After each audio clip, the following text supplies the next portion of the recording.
I think people can see that in my social media. They can see that I'm not serious about what I do, but I'm focused.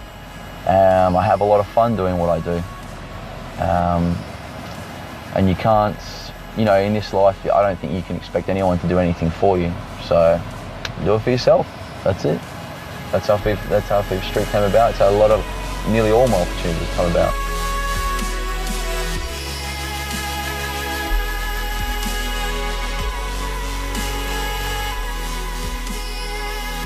Since opportunity I got to go play in Spain, I first played with Castelldefels.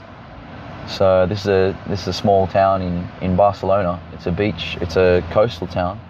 But the reason my trip to Barcelona came around,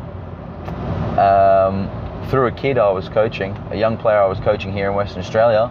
He was playing for the juniors of Castelldefels, and I put one of my highlights packages from playing with Cambio Cumbre. I think it was my 2013 highlights. And I had a few other bits and pieces as well, interviews I'd done, some freestyle tricks, some street football stuff. Just put up a 5-minute video, and it was retweeted by Paco Sedano. So anyone who knows futsal knows that Paco Sedano is the goalkeeper of, who was at the time, I think they called it FC Barcelona Massa now, but they were a loose sport. The president of Castelldefels then contacted me, and started talking to me, and he said, we've spoken with his family. They said you're great with kids and coaching, and you're a good player. And that's when I got the opportunity to go to Spain and play there. So I suppose the coaching and the fact that someone there already knew me was a good character reference. And due to the retweet, it went around in Spain, and a lot of people were talking about my video. So that was cool. That's how another one of those opportunities came about. And then from being in Spain, I got the opportunity to go play in England. And with Damon Shaw being the president of Middlesbrough at the time, and his contacts, I got the chance to play in the UEFA Futsal Cup. So it's a lot of right place, right time, who you know, and I think also how you treat people. So everyone I've met, I've always treat with respect. Communication is massive. Communication, relationships, marketing, advertising, all lead to perception. So Cambio Cumbre. First of all, I suppose we can start with the explanation of the name. So Cambio is change, and Cumbre is a mountain or a peak.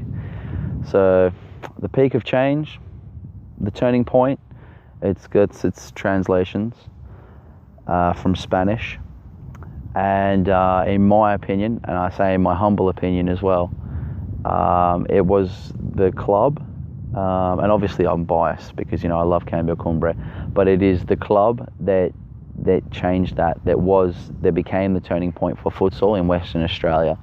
We did many things. We pushed along the development of junior futsal. We pushed along the development of clubs and the importance of clubs, the importance of travelling as a club, as opposed to the traditional means of travelling as a state or a selection side or an all-star side. So in many ways, Cambio Cumbre changed those things, but we also I believe we changed the mentality of futsal in Western Australia.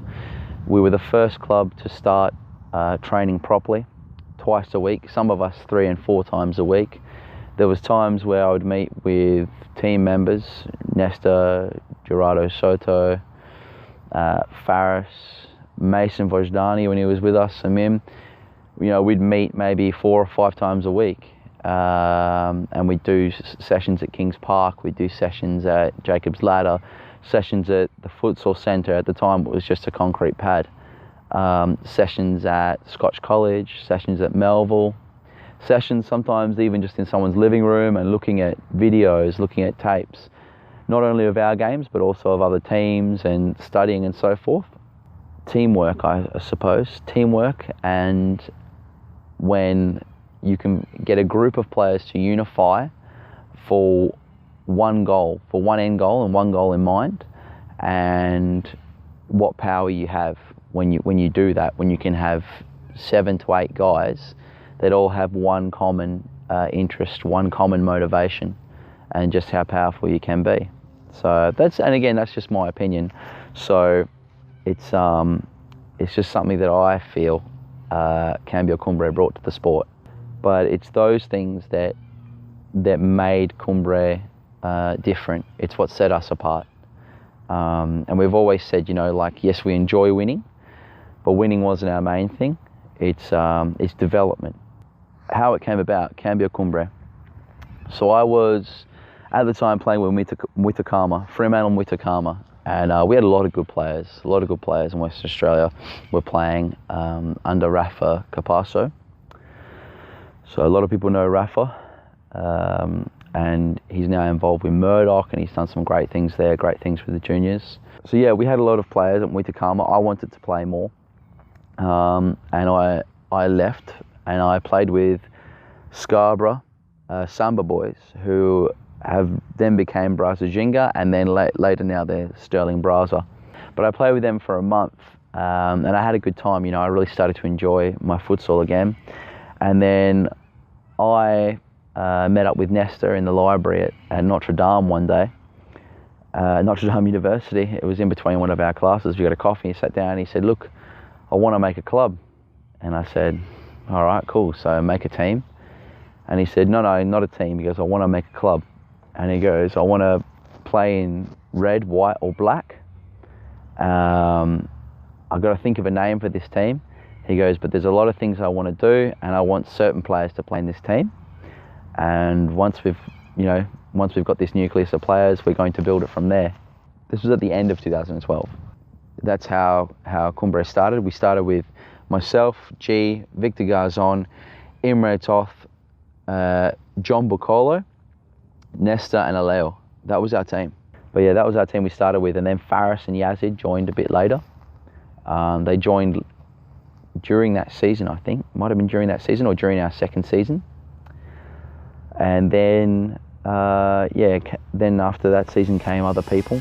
After our second season came Mason, Samim, who else? Gerardo, Soto. And these guys started to become what was the original, or the, how can we say, the pioneers of Cumbre in a way.